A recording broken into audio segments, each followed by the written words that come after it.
en 73 avant Jésus-Christ, dans une Rome à l'apogée de la puissance de l'Empire s'étend sur une grande partie de l'Europe, de l'Asie mineure et de l'Afrique du Nord. Mais sous cette grandeur, il y a une autre réalité. Des millions d'esclaves capturés lors des conquêtes travaillent pour nourrir, construire et divertir l'élite romaine.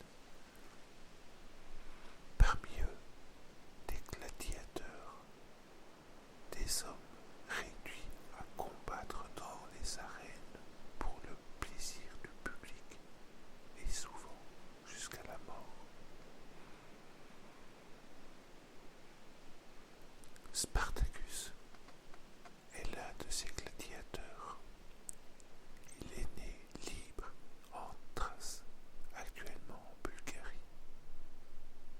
Mais il a été capturé par les Romains et vendu comme esclave. Sa force, sa bravoure et son habileté au combat font de lui un gladiateur redouté. Il est entraîné dans une école à Capo, une ville au sud de Rome, où il se prépare à combattre dans les arènes pour divertir la foule romaine.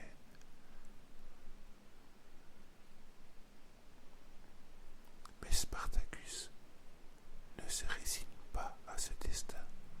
Dans son cœur, il rêve de liberté, de retrouver sa vie passée, loin des chaînes et des arènes.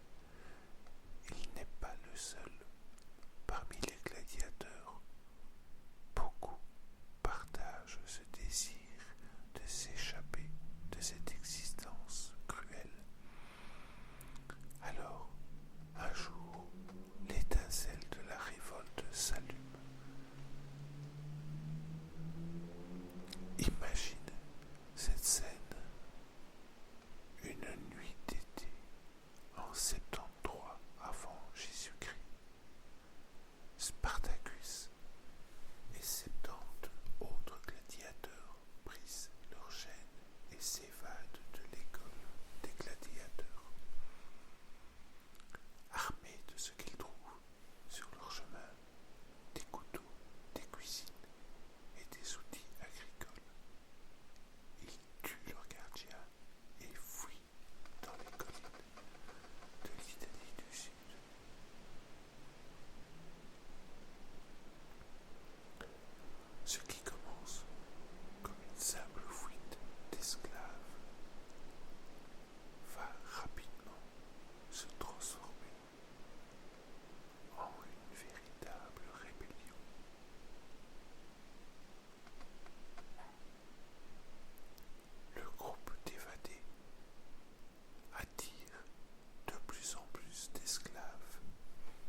les hommes au nord, vers les Alpes, leur permettent de quitter l'Italie pour retrouver leur liberté dans leur terre d'origine.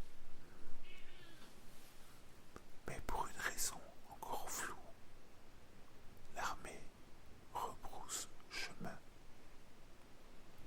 Certains disent que ces hommes, grisés par leur victoire, voulaient rester en Italie pour continuer à piller.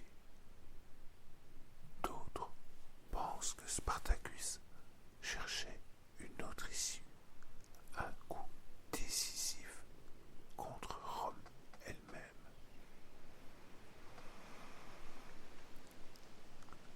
Et puis, en 71 avant Jésus-Christ, tout bascule. Rome, humiliée par cette rébellion qui dure depuis 2 ans, décide d'envoyer ses meilleurs généraux pour mater l'insurrection.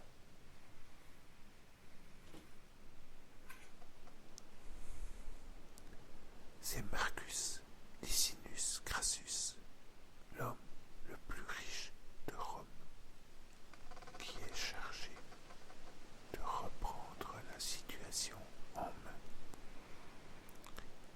Il déploie ses légions avec une rigueur implacable et Spartacus, bien qu'il remporte encore plusieurs victoires,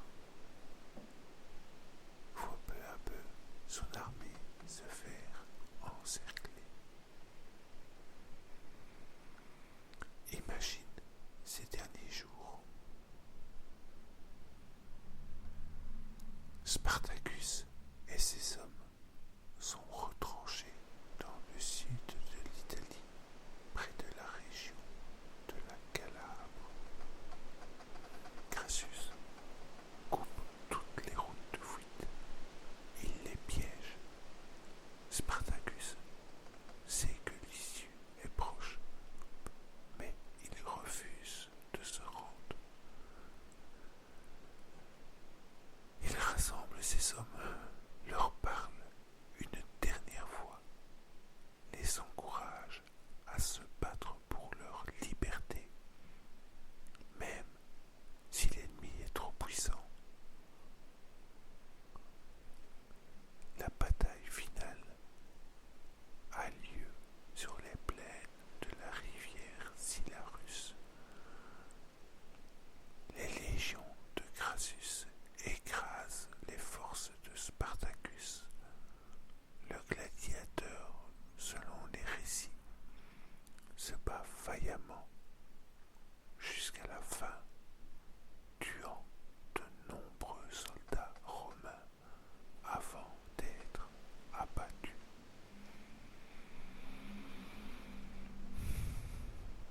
Son corps, cependant, ne sera jamais retrouvé. Certains disent qu'il est tombé au combat, d'autres qu'il a disparu, emporté par ses compagnons dans une ultime tentative de fuite. Mais la tragédie ne s'arrête pas là.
siècles.